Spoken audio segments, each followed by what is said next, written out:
Hello and welcome to this week's edition of the Property Buyer and Sellers podcast. And this week we have an auction special for you. And I'm really delighted to introduce you our guest, Toby Limbrick from Network Auctions. Toby, welcome to the show. It's great to have you on board. Good morning, Ken. Great to be with you. Thanks for the invite. Oh, it's great to have you. I mean, auctions are just such an exciting thing. And I think if our audience are anything like me, then they found them intriguing. And there's almost something, if you're used to buying and selling, but you're not used to auctions, there's almost something a little bit mystical and magical about hang on a minute. It takes us, as a normal private treaty buyer, 10 to 16 weeks on average to buy a property. And there you are with this magical formula, which means bang, it's deposit there. And then there's the money at the end of 28 days. It's quite special, isn't it? And different. Well, we account for about 2% of the property market, Ken. So, it's not unusual that people don't have a comprehensive understanding of how auctions work, why people sell at auction, why people buy at auction. We're kind of this little byproduct of the market. But you cannot beat auction for speed and certainty of transaction. Yes. There's no messing around. And that's why I love it. That's why I'm passionate about it. Yeah, me too. I find it very exciting, as you know, and I love to be engaged with it. And we have regular lots and partner with you. So it's always great to work with you guys as well, because you are the most proactive and customer-centric auctioneers that I've ever dealt with. And I love that. I love the fact that it's all about the client, it's all about the customer and how we can do the best for them. But going back to the origins of auction, something that Dickie always said, which I thought was great. Dickie's another one of our auction partners, Richard Worrell, and he's another great guy. And basically, he was saying that the auction is the purest form of sale, going back to Roman times. And that makes you think about it a little bit differently, doesn't it? When you think that perhaps even before there was money, there would be people bartering and auctioning effectively with someone on a podium, perhaps, or even just a mound or a hill, bartering in some way and perhaps auctioning things off thousands of years ago. Well, one of the absolute key fundamental parts of the auction process is that it's transparent and it's in the public domain. Agreed. And that's why it's got longevity. And you cannot beat the pure ability to line people up, and they cannot buy the property tomorrow. They have to commit today, and it puts the buyer under pressure, and it gives a seller an awful lot of control where they don't always have that control in a private treaty transaction. The buyer can call the shots, they can slow it down. So I've no idea what they were selling in Roman times. I have, probably people, slaves, livestock, you can imagine. Can we start that bit again? Because I really don't know where I'm going with it again. They're the best bits, Toby. That's how people know we're live and not edited. So no, that's brilliant.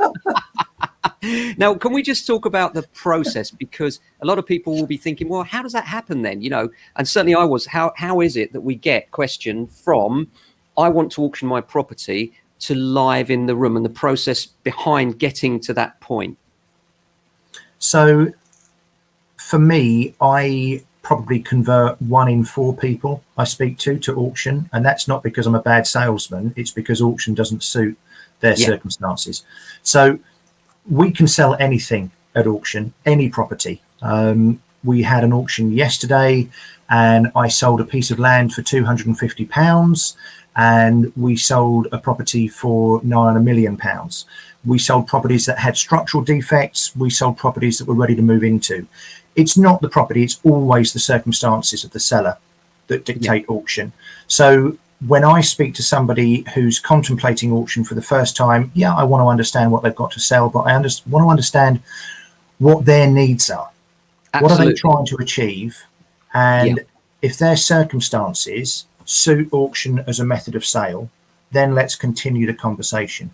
So auction is about closure. Auction is not about marketing a property and having it look pretty in an estate agent's window. Auction is about, I've got an auction in 3 weeks' time, I can sell your property and exchange contracts if your circumstances are that's what you either need, or it means you can get on with life. So that ability to put a seller in a position where they can exchange contracts in 2 to 3 weeks' time, complete 4 weeks later. That really is how we start the process. If their circumstances fit that, let's expand the conversation. Yeah, absolutely. And a good example of that is one that we've done recently with you, partnering in the auction that was yesterday, where we had a client, and that client had a property which needed substantial modernisation. And her whole thing was she wanted to sell it quickly, but wanted to have the peace of mind of knowing that as far as builders and similar people that will do modernisation is concerned, she's achieved the best price in an open format. And one of the lovely things about auction is, as you know, as estate agents, there is a reputation with some more seedy types where they will look to sell properties to their favourite builder and then take a commission under the table. And the beauty of the auction room is its open format, giving that peace of mind. I always think that, you know, that seller knows that the impact that they can have on that sale is no greater or less than us the moment that auction goes live. And that's a beautiful thing to a seller that wants to get the best price, not really necessarily worried about the last penny, but more about peace of mind that they've achieved an open market price. And I also think that you have a little ace up your sleeve, Toby, and that is the fact that when we place auction properties with you, we also put it on, just for our listeners' sake, we do, when we partner with network auctions, we also use our estate agency base to put it in the window and market it in the normal way. So you get a kind of double hit with us, and we love that about it. But also, as far as the sellers are concerned, they're in this position where they get access to a special portal, which is called Essential Information Group. And I think that's a major ace card up your sleeve, because for me, the beauty of Essential Information Group for our listeners is that it's a paid for platform. So sellers and buyers can actually subscribe to it and then receive emails saying about every auction that's appearing across the UK.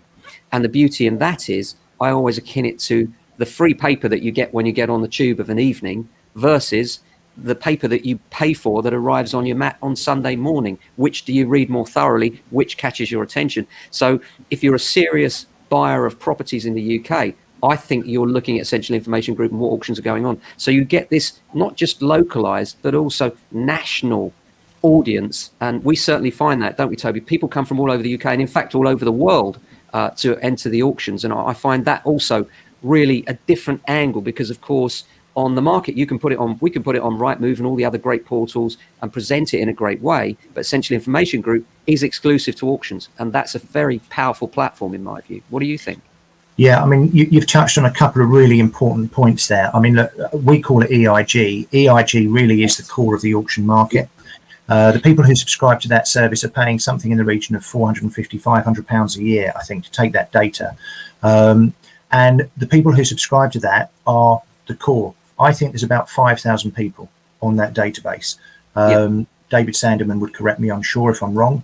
But we know that when we distribute our catalogues, we are very, very careful about how we see our response coming in, and we measure that very quickly. So we'll send to our own database. We'll then make sure that the feed goes out to EIG, and you can see the same inquiries coming in from Essential Information Group, from those cash buyers, from those hardcore investors who are buying from us, who are buying from other auctioneers. And it's very interesting when you can line up the different sectors of the market. And what we're all about, Ken, is getting those hardcore cash buyers competing with the guys who are on my database, competing with the buyers who are on your database, who are looking in the local area, because that's when we can demonstrate that we truly have achieved best price for a seller, when all of those people have had an equal opportunity to bid. And the other point I just wanted to highlight, the pandemic has changed things so much in my business. Our switch from being a room auction to an online auction has been a revolution. But what it's really magnified is the world reach of our marketplace. And in the last 12 months, with all of the issues that are going around Hong Kong and China, I cannot tell you how many people we have now watching the auction, taking part in the auction, and buying properties in the auction from Hong Kong. And when I was in a room, although we were still marketing online, really our focus was a physical auction rather than being an online operator. And we really didn't see the amount of overseas engagement that has come through in the last 14, 15 months. We sold a couple Amazing. of pieces of land yesterday to Hong Kong buyers. And those guys are sitting at home bidding on a telephone. Absolutely. And we found the same, actually, even in our agency. We've got a Hong Kong buyer at the moment going through. That will never see the property again, even going through private treaty. And the reason they'll never see the property is with their pandemic rules and a 4-week virus problem, they have to go and isolate for 4 weeks either side. They can't afford to take that time out of work. So they're literally buying it on the back of the video, floor plan and photographs that we've provided to them. So it's a changing world and fascinating one. Can we just go back a step, Toby, and just talk about, okay, so I'm a seller, sorry, of a property, and let's say an agent such as myself has approached me and said, would you consider auction, because I think it's a good option for you, because you want a quick sale, you want it out your life, and you really want to get this done, and it's essential you get it done within the next month. Now, how do we start that process? What do I need to provide to you to get my property into the auction? Because I think some of the mystery around auction is, how is it? How can you get this property with no inquiries, no solicitors, things? How does that side of things work? Okay. So before we do anything, we'd have a conversation about the pros and cons of auction. Yeah. Because what I'm looking to understand is auction right for this client? Is auction right for this property? So the pros and cons of auction conversation goes something like, tell me about why you're selling your property. Let me understand what your circumstances are. And let me tell you that there are two sides to this coin. The good stuff is the auction is very fast. You get an opportunity to achieve top price through competitive bidding. At the close of the auction, your buyers put down a 10% non-returnable deposit. They've exchanged contracts, which means no renegotiation, no messing around. Your buyer is all in on the day, legally bound, and you complete 4 weeks later. Sounds great, doesn't it? What's not to like? Yeah. On the flip side of the coin, there's two issues. It's probably going to cost you more to sell at auction than it would as an estate agent. And in addition to that, we're going to have to pitch the property at a price where it's definitely going to sell. Yeah. And that means setting a reserve price. And that reserve is the seller's absolute bottom line. If the bidding hits that figure, the property is sold. Our objective, of course, is to create competitive bidding and for it to sell for significantly more than the reserve. Right. But if that doesn't happen, there's one hand in the air at the close of the auction, property sold at the reserve. So seller, auctioneer have to be on the same page with that reserve price. If the client's reserve price is too high, auctioneer would decline instructions. Yes. Auctioneer's reserve is too low, seller will not sell. So we have to get to a point where we can tell that client this is the reserve, and they're either going to engage with that or they're not. And we assess that reserve price as a buyer. What's the buyer looking to achieve? So when there's a property that needs work, like the house we sold for you yesterday, it's very straightforward process to understand what's the house worth refurbished, how much is it going to cost to do the work, and how much of an incentive, profit, for want of a better word, is a buyer going to expect to see from the transaction. Now, an estate agent is probably going to say, well, let's start the price at this level and we can negotiate down to here. And from our point of view, it's a question of, well, why don't we start it here and then let people compete, get them in a room, line them all up. They can't buy it tomorrow, put them under pressure. Yeah.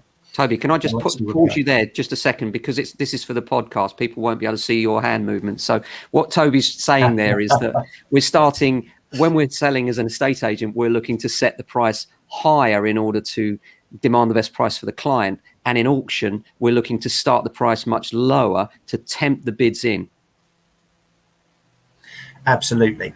So your house yesterday is a classic example, Ken. We started that at 250. We felt that market value on that was probably in the region of 3 to 325. Yeah.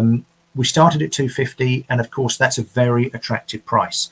But the client has to be prepared to sell at 250 if that's what's achieved on the day.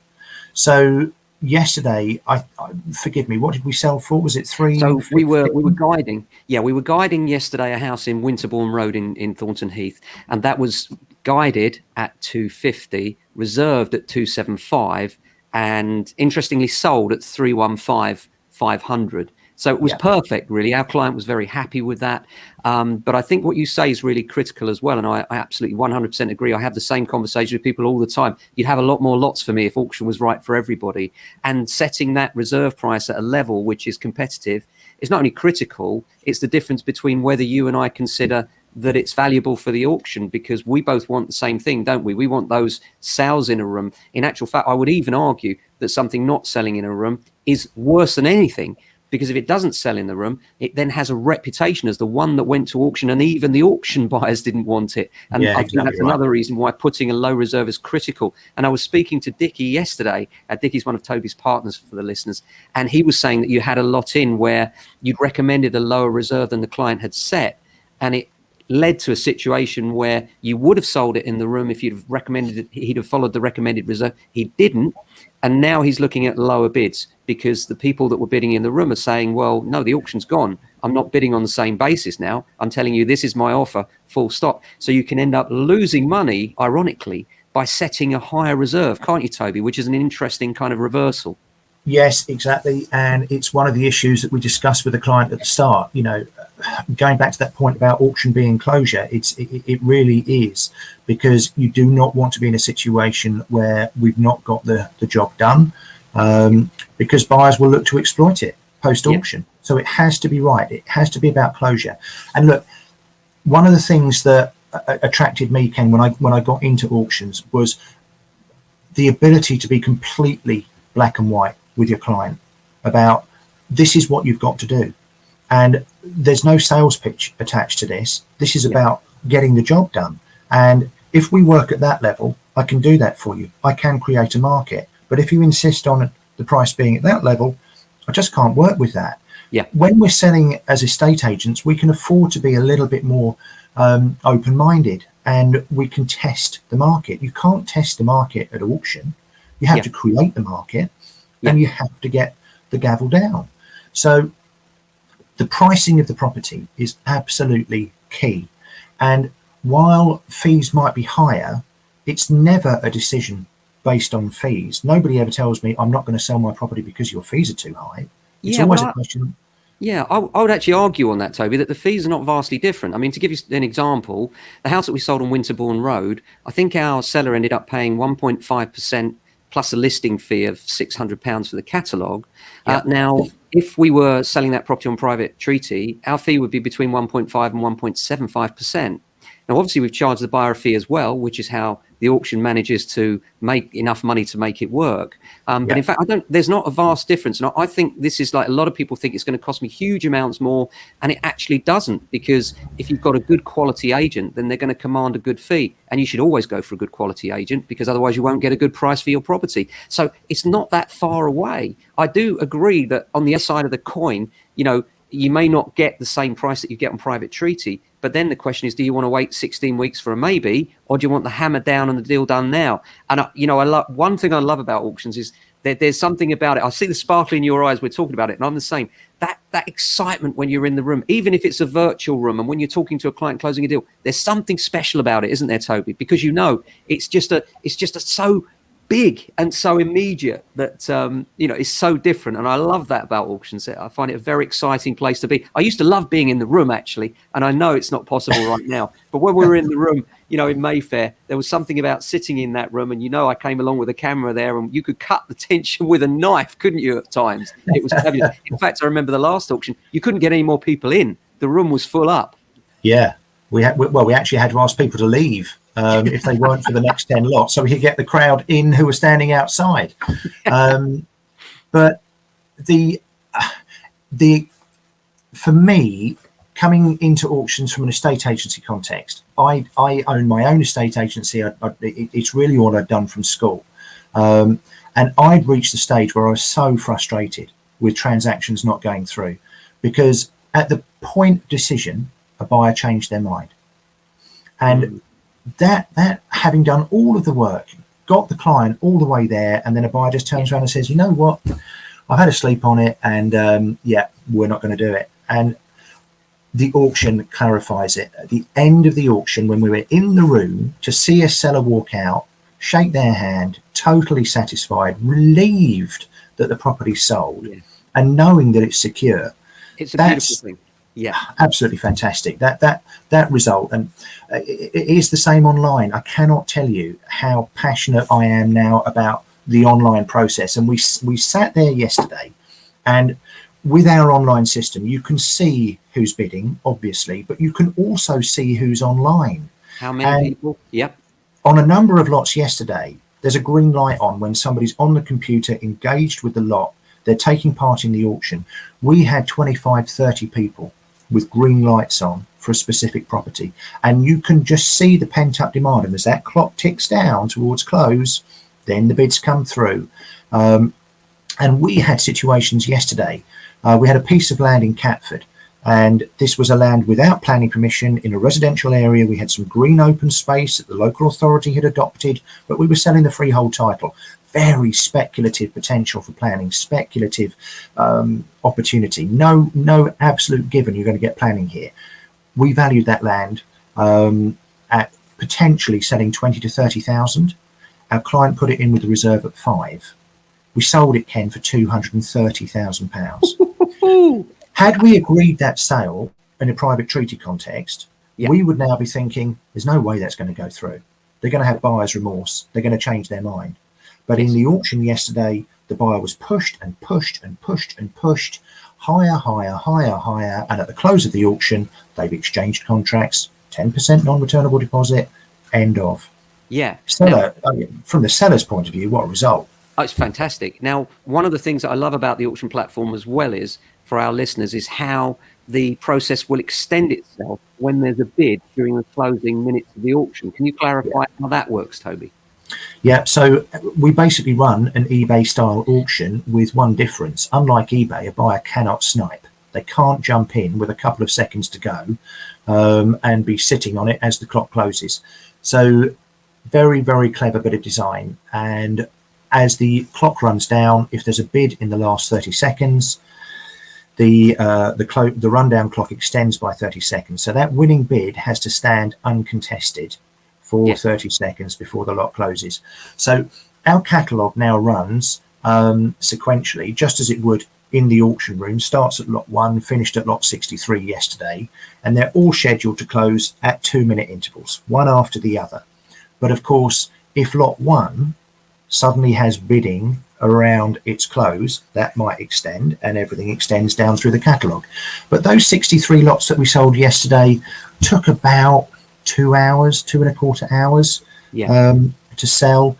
And of course, with the very popular lots, with the land in Catford, where we had about 160 bids made on that property yesterday, there were more bids made after its scheduled close than in the period leading up to the close. Which is exciting, right? That's one of the most exciting things when you're watching that. When you're in the end game. Yeah, I mean, I can tell our listeners that, you know, if ever you get a chance, you know, go on the networkauctions.co.uk page and look at an auction and just follow it when it's live, and you'll be able to see that clock run down, and you'll see in the last 30 seconds. And imagine, just sit yourself in myself or Toby's position or a seller's position, where we're willing for the client to get the most money, or if you're a buyer, willing to get the property for the cheapest price. It's a very exciting process, and it really is something to watch. And obviously people have to register to bid, I should say that, and pass your anti-money laundering checks, which are so important these days. But just going back to the very beginning of the process, Toby, let's say that I'm a seller of a piece of real estate, let's say a house,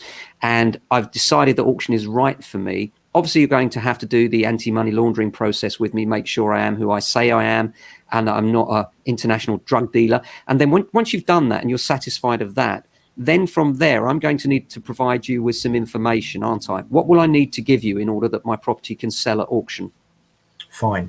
So the big difference about an auction sale and a private treaty sale is that everything is available to the buyer in advance.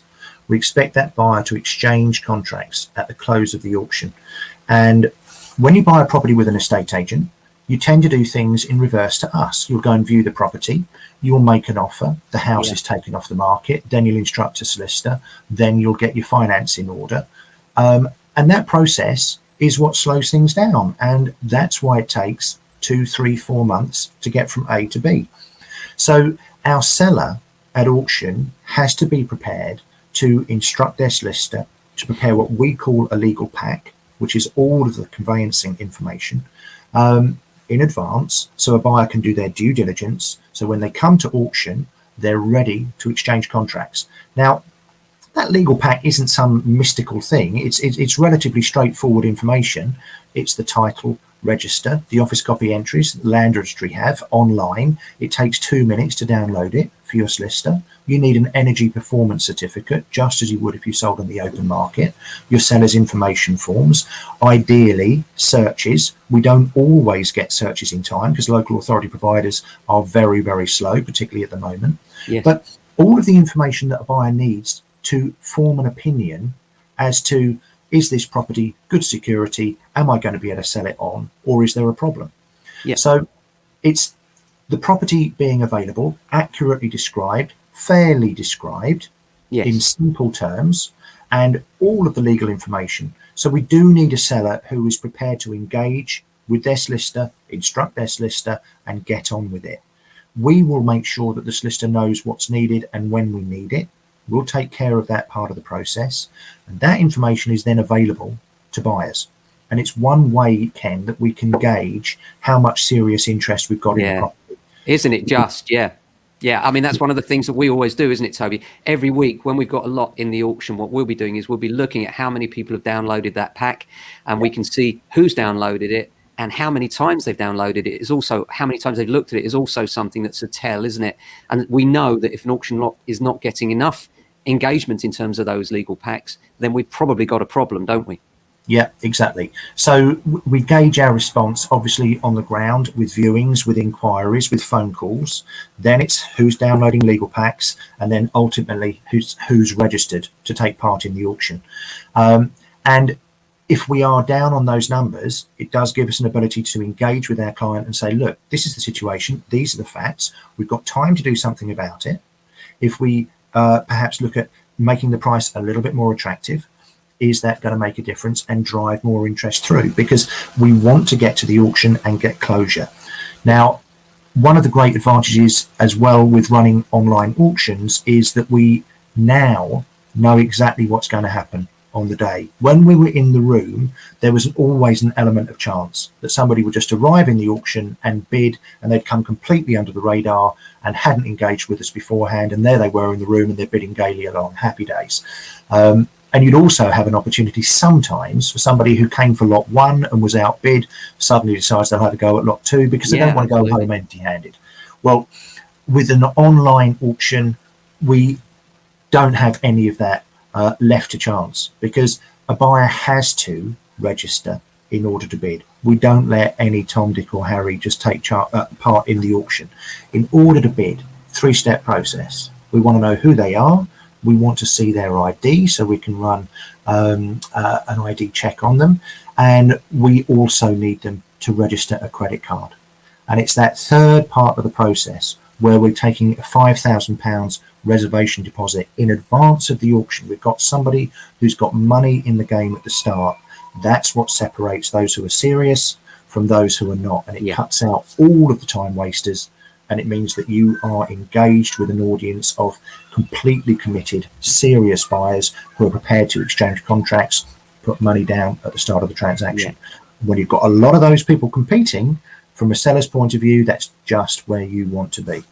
2 small points there, Toby. The first one is just for our listeners, with the searches, you mentioned that sometimes searches don't arrive. We can still list the property in those circumstances, but we actually list it subject to satisfactory searches. So that's how we get around that problem, folks. And the other thing I just want to clarify is where deposits are taken from people that are bidding in the room, they are fully refundable without fee. I think that's really important for people to know as well, Toby, that it's not a trick. No, absolutely. I mean, the way the system works is that it's SagePay, who most people are familiar with, who administer our payments online, and SagePay will actually put a hold on funds. So the winning bidder, we immediately take the 5k deposit, and then we'll get the top up straight after the auction for the 10%. Everybody else, hold on funds is released. So going back to searches,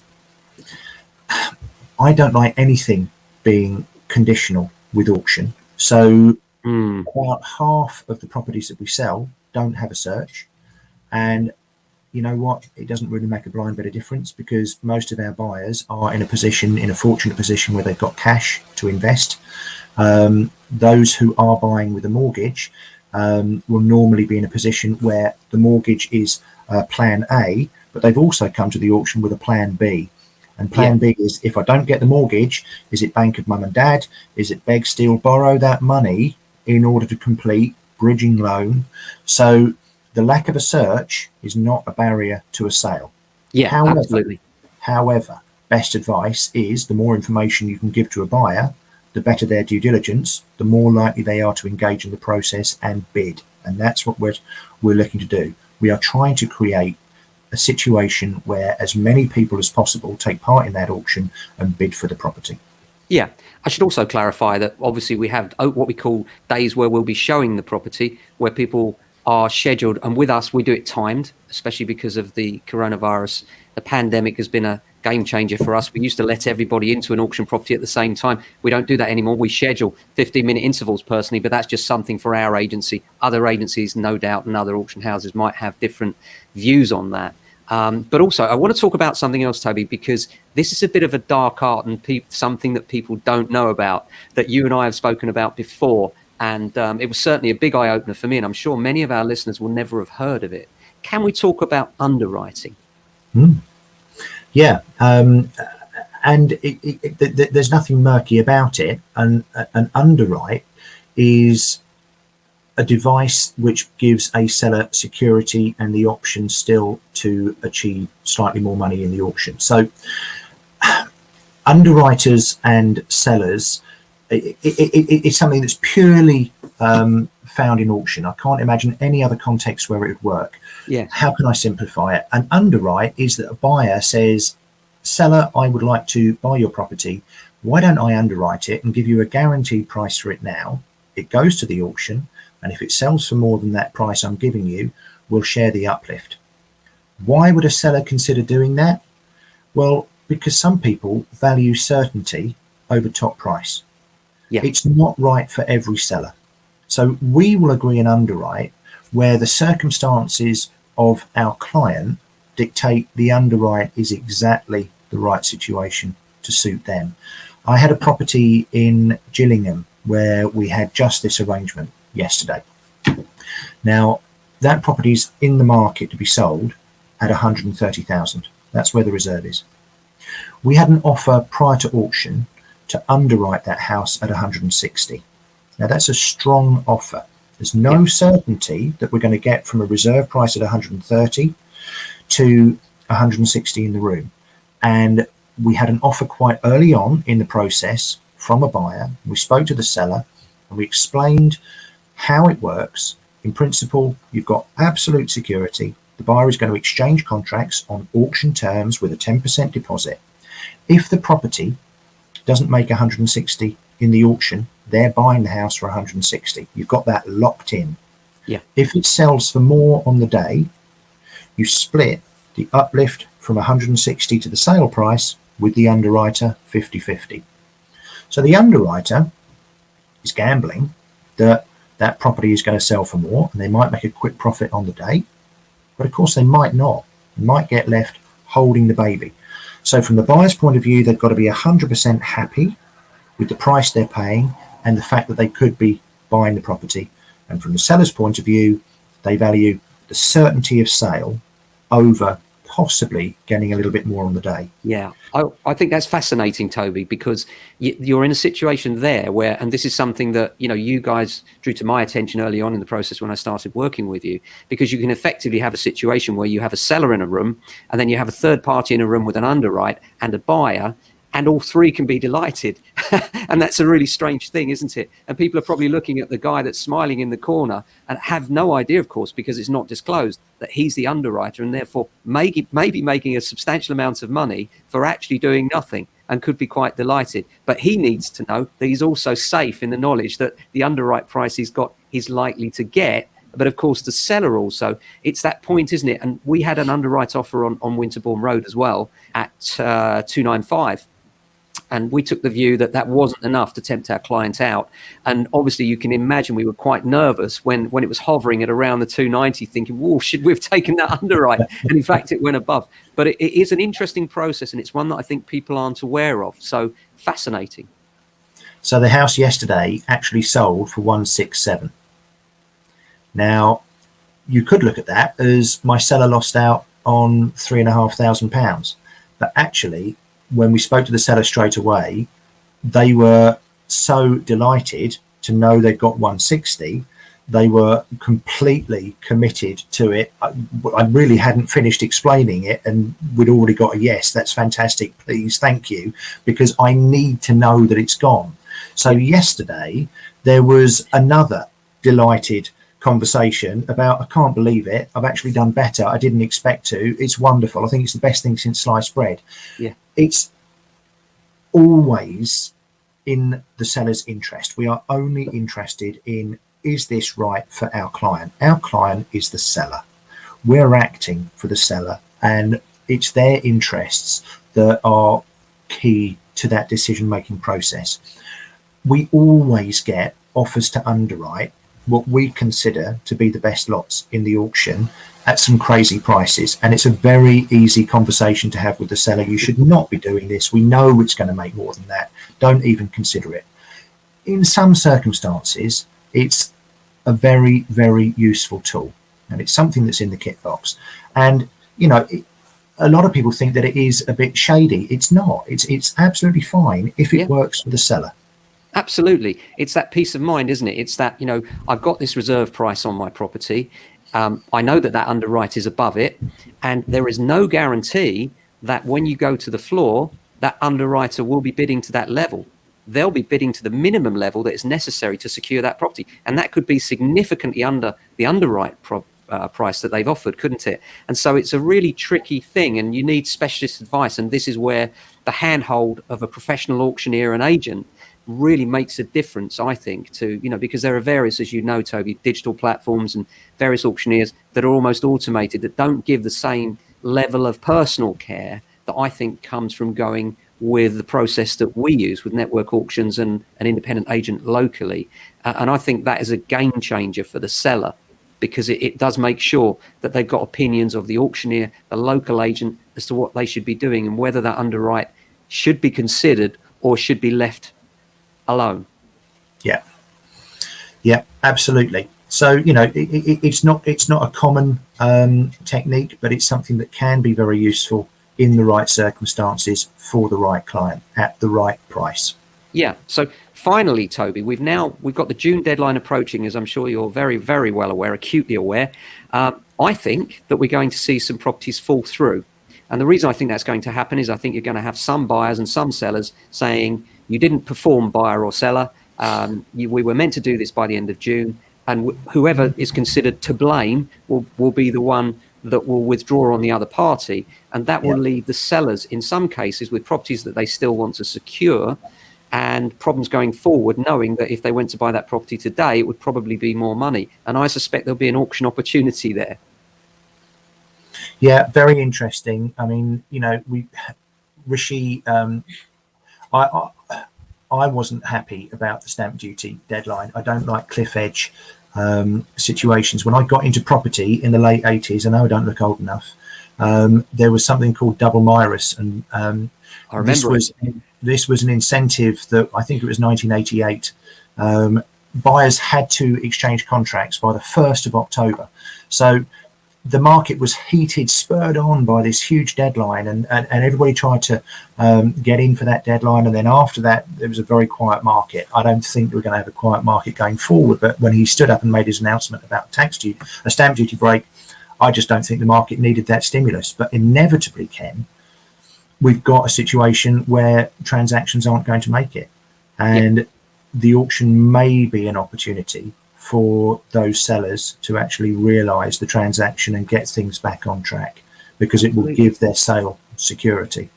So the auction that we're working towards at the moment is the 8th of July, and the deadline for entries is the 17th of June.